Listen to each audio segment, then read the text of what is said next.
Salut à tous, bienvenue, merci d'être avec nous. On est à Palexpo et comme on vous l'avait dit la dernière fois, on n'est pas à la Lever Cup. Vous allez peut-être comprendre pourquoi. On a beaucoup de plaisir d'être là à l'occasion de ce 17e événement économique, une organisation menée de main de maître, une fois de plus, on peut le dire également, par la Chambre de commerce et d'industrie genevoise, la CCIG. Alors vous le voyez déjà sur ces images, un plateau exceptionnel, assez inhabituel. On est beaucoup, on aura peu de temps de parole, mais chacun en tout cas aura l'occasion de s'exprimer. Beaucoup de plaisir d'être avec Vincent Subilia, le directeur général de cette CCIG, qui est par Mont et par Vaux. Vincent, je te vois un peu partout dans le monde, et puis là, ma foi, tu as pris un petit moment pour venir avec nous. On avait dit la dernière fois en rigolant, c'est presque autant d'ambiance aujourd'hui, Vincent, qu'à la Lever Cup. On y revient un petit peu. Quel monde, mais quel succès cette chambre économique. Et puis on aura beaucoup de plaisir d'être aussi avec Alexandra Ries, qui est la directrice de la communication et qui a mené elle aussi de main de maître ce débat, ce panel de tout à l'heure qui vient de se terminer. On profite encore un peu de ce contexte et de ce cadre. Vincent, quelle journée exceptionnelle. Depuis 14 heures, on a parlé développement durable. J'ai été assez étonné en préparant un tant soit peu l'émission que le développement durable, Vincent, c'est quelque chose qui bien évidemment est très large. C'est pratiquement 17 points et ça touche absolument tout le monde, y compris forcément les entreprises genevoises qui sont ici avec nous. Merci Michel, effectivement on a été ravis de pouvoir accueillir 650 des membres de notre chambre ici pour partager un moment qui se veut convivial, mais un moment de réflexion basé sur une thématique qui est tout à fait essentielle, celle du développement durable. Tu le rappelais, développement durable qui est au cœur de l'actualité de la Chambre, mais aussi au cœur de celle de nos entrepreneurs, puisqu'une Chambre de commerce sert les besoins de nos entreprises. Le développement durable, tu l'as dit, c'est non pas, et c'est ce que nous cherchions à apporter comme démonstration, non pas tant une contrainte qu'un levier de croissance et l'ouverture de perspectives économiques pour nos entrepreneurs. Et puis, c'est assurer que nous puissions demain poursuivre nos activités parce qu'au-delà du coût, et cela a été rappelé à plusieurs reprises, le développement durable, c'est avant tout un investissement pour notre avenir. Je crois que c'est les conclusions, si je devais le résumer d'un mot, à laquelle l'étude économique de la Chambre de commerce que nous avons mis sur pied avec dans le cadre du partenariat avec la Banque cantonale de Genève, la conclusion de cette 12e étude économique que nous dévoilions aujourd'hui lors de notre événement économique. Oui, effectivement, Vincent, une belle conclusion de la Banque cantonale genevoise qui est votre partenaire pour cet événement. Et puis avant d'oublier, peut-être c'est important, un événement important que j'ai relevé, c'est le 12 décembre. Ça va se passer à la Chambre économique genevoise directement pour les entreprises.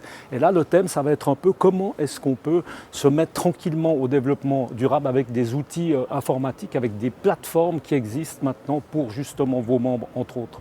Alors effectivement, la Chambre est dans le concret, on agit, c'est l'action qui nous motive au quotidien. Donc à ce titre, on a conclu un partenariat avec un acteur déterminant de la Genève internationale, le Centre du commerce international, International Trade Center, qui donnera accès à nos membres à toutes les bases de données qu'ils ont développées, y compris dans le domaine de la durabilité. Donc rendez-vous est pris le 12 décembre à la Maison de l'économie pour en savoir plus et avancer ensemble. Oui, on va en tout cas vous soigner les membres, c'est le moins qu'on puisse dire, et on reçoit régulièrement, mais il y a tellement de choses qui se passent qu'on s'y perd presque un peu, mais en tout cas c'est très dynamique. Alexandra, on va revenir un peu sur ce panel que tu as animé plutôt pas allumé, mais c'était aussi allumé avec plein d'acteurs. Il y avait en fait un thème qui était précis, c'était un peu justement le développement durable à l'échelle de Genève et de ses entreprises. Et au service de mon entreprise. D'où le témoignage de différents types d'entreprises. Je passe peut-être en revue. On va peut-être présenter vos quatre invités. Les panélistes. Alors, il y avait Alexandre Epal, qui est directeur général de la Direction générale du développement économique, de la recherche et de l'innovation, mais qui a aussi été le fondateur du service cantonal du développement durable.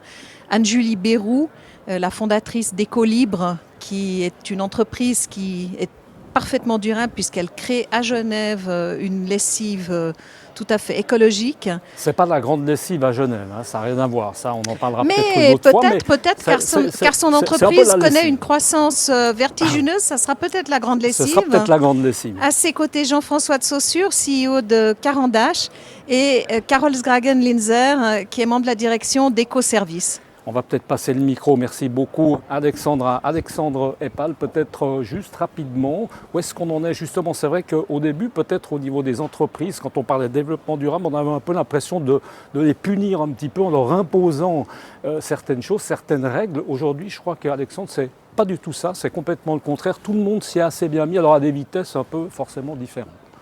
Oui, alors c'est toujours un peu le verre à moitié vide ou à moitié plein. Je dirais que dans un certain sens, ce qu'on a aujourd'hui, ce qu'on voit avec les entreprises, c'est qu'il y a quelques années, c'était en tout cas inquiétant pour les entreprises. Quand on parlait de développement durable, on sentait un frémissement, une inquiétude par rapport à de nouvelles normes, de nouvelles réglementations qui allaient en fait bloquer, empêcher l'entreprise et le commerce de se développer. Aujourd'hui, on a une vraie prise de conscience dans le fond du fait que le développement durable est un atout pour l'entreprise, non seulement un atout, mais peut même être le modèle pour l'entreprise. Ça, c'est d'une part. D'autre part, on l'a assez vu ces derniers temps dans la rue, une vraie prise de conscience aussi de l'ensemble de la population, donc des consommateurs et des fournisseurs, du fait que le développement durable, c'est pas un vain mot, c'est une valeur qu'on doit tous intégrer. On va juste peut-être passer, pardon mesdames, on va juste pour la logique un peu de l'interview, passer le micro à Jean-François de Saussure, le CIO de Carandache. Vous faites partie des très bons élèves du développement durable. Les élèves, ça vous connaît, parce que quand on parle élèves, on parle un peu crayon, on parle crayon de couleur. Vous avez dit un truc assez intéressant avec les crayons. Du reste, il y a eu quelques applaudissements dans la salle. Les crayons, le bois des crayons, par exemple, ne vient pas de Suisse, bientôt, mais de Californie. C'était intéressant. Alors effectivement, les engagements responsables de la Maison Carandache, soit dans le domaine environnemental ou social, ne datent pas d'aujourd'hui, des démonstrations de Greta et de nos enfants, mais remontent à des dizaines d'années. Et effectivement, l'un des grands projets que nous avons actuellement, c'est de développer davantage de notre production en bois suisse, avec des bois de différents cantons. Et aujourd'hui, c'est une réalité. On produit des millions de crayons en bois de hêtre du Jura, en bois d'Arole du Valais et en bois de pin sylvestre de différents cantons. Et aujourd'hui, nous sommes très actifs à convaincre effectivement les départements d'instruction publique des différents cantons pour mettre ces crayons dans les mains des enfants, avec un message pédagogique, didactique extrêmement fort par rapport à cet engagement responsable de la Maison Carandache. Et là, en finalité, les crayons vont coûter moins cher et risquent de durer plus longtemps. Alors effectivement, aujourd'hui, il coûte légèrement plus cher parce que les volumes ne sont pas encore suffisamment importants par rapport à ce qu'on fait en bois de cèdre de Californie. Mais on est très optimiste que ce prix va pouvoir baisser assez rapidement au gré de l'acceptation du crayon en bois suisse dans nos écoles en particulier. Bon, j'espère juste qu'on ne nous reçoit pas trop en Californie et aux États-Unis, parce que là, on va peut-être pas avoir que des amis, mais en tout cas, on aura l'occasion de les solliciter pour d'autres choses. On va passer peut-être le micro à Anne-Julie. Anne-Julie, vous êtes dans la lessive. Racontez-nous, là aussi, c'est un projet qui est assez sympathique, parce que dans la lessive, évidemment, qui dit lessive dit automatiquement un peu pollution. C'est une lessive que vous fabriquez ici, vous-même. Racontez-nous. Alors non, c'est pas moi qui l'a produit. On a mené tout un travail de recherche avec la Haute École de Chimie de Fribourg et puis avec Idéal Chimique à Genève pour avoir une lessive qu'on peut produire avec plus de 90% de produits genevois, produite à Genève. Et puis elle est produite dans des ateliers protégés par des personnes à l'AI. Ça, c'est important, je pense, de le souligner. Vos clients, par exemple, quels sont-ils? Ça s'adresse à qui? On les trouve comme ça dans le commerce, à Migros ou ailleurs? Alors, évidemment que la lessive, c'est quelque chose que quelqu'un, vous et moi, utilisons tous les jours, mais que... Moi, pas forcément, oui. Si je peux me permettre, mais je comprends ce que vous voulez dire. Vous comprenez ce que je veux dire? Non, pardon. Non, Où est-ce qu'on trouve là? C'était ça la question, pardon, je vous ai déstabilisé. Où est-ce qu'on trouve ces lessives? Des gens qui nous écoutent, qui se disent tiens, autant faire marcher un commerce, enfin une société genevoise plutôt qu'une autre. Où est-ce qu'on peut les trouver concrètement? Alors sur le site internet de l'accordalinge.ch, vous avez tous les points de vente à Genève. On a commencé la vente en ligne depuis 1 mois. Vous pouvez commander en ligne que des bidons de 20 litres.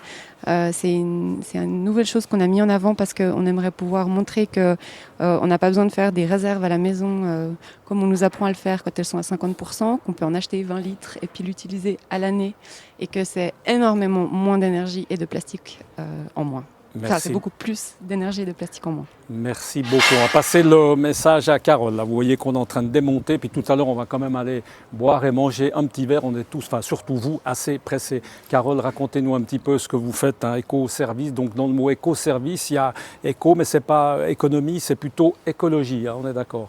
Non, alors c'est le contraire. Éco Et se c'est rapporte écologie. plutôt à économie. À économie, Pourquoi j'ai bien Notamment écouté, pourquoi Parce très que, bien. il y a 21 ans qu'on a démarré nos activités et puis à cette époque-là, notre métier d'origine était la gestion des déchets sur les chantiers. Et sur les chantiers, ça coûtait à l'époque moins cher. Évidemment, il y avait des incitations légales, mais ça coûtait moins cher pour un maître d'ouvrage d'organiser le tri séparé de ces déchets et donc d'engager un ingénieur, par exemple Écoservice, pour le faire, que d'aller avec tous les déchets non triés dans des centres de tri. Donc Écoservice, ça se rapporte à économie. Là, rapidement, parce que c'était une des questions évidemment pour des entreprises petites ou grandes qui commencent, parce que c'est vrai que des fois on a l'impression que c'est tellement énorme comme chantier, on commence par où, on fait quoi? Alors à part la plateforme dont a parlé Vincent qui va bien renseigner les gens à partir du 12 décembre, concrètement on vient vous trouver, on commence par quoi? Alors, on commence par se poser les questions de ce qui est vraiment important dans son cœur de métier, finalement, pour son activité. Et on ne se laisse pas déborder par l'immensité de la tâche ou des labels, ou etc. On commence à se poser des questions pour sa propre entreprise.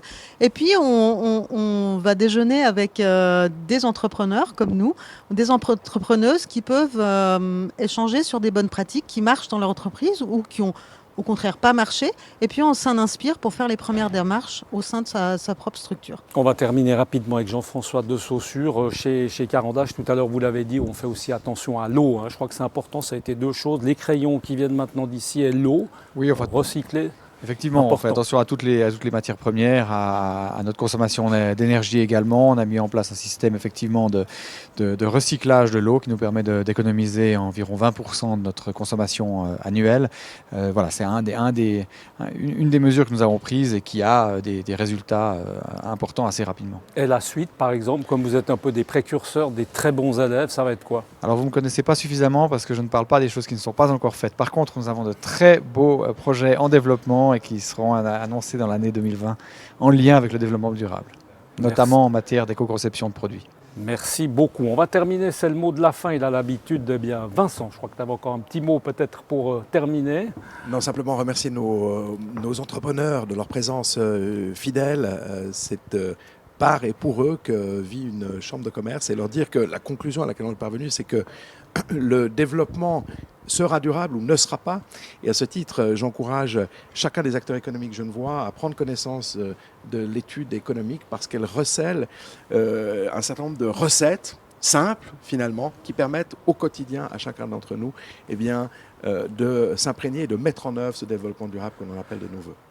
Merci beaucoup Vincent. On va repasser une dernière fois. Je ne peux pas m'empêcher de repasser le micro à Alexandre Epal parce que vous avez aussi une très belle conclusion avec une jolie phrase. Je ne sais pas si vous l'avez par cœur, si vous l'avez appris par cœur. Vous n'avez pas votre papier, mais je pense que oui. Alors, je ne l'ai pas apprise par cœur, mais je la reconnais à peu près. Donc, c'est la loi d'Amara, un scientifique américain qui disait en gros qu'on a tendance à surestimer l'impact d'une nouvelle technologie à court terme et à totalement sous-estimer son impact à long terme. Et j'ai essayé de faire le parallèle effectivement entre le développement durable et les nouvelles technologies en disant surtout ne sous-estimons pas maintenant l'impact à long terme. Merci beaucoup. Vous avez bien mérité votre petit verre tous avec évidemment un très beau buffet signé Palexpo, forcément juste derrière les portes. Merci beaucoup et puis à très bientôt. En tout cas, on se réjouit de vous retrouver à l'occasion d'un prochain événement, vous l'aurez compris, de cette CCIG. À très bientôt. Ciao.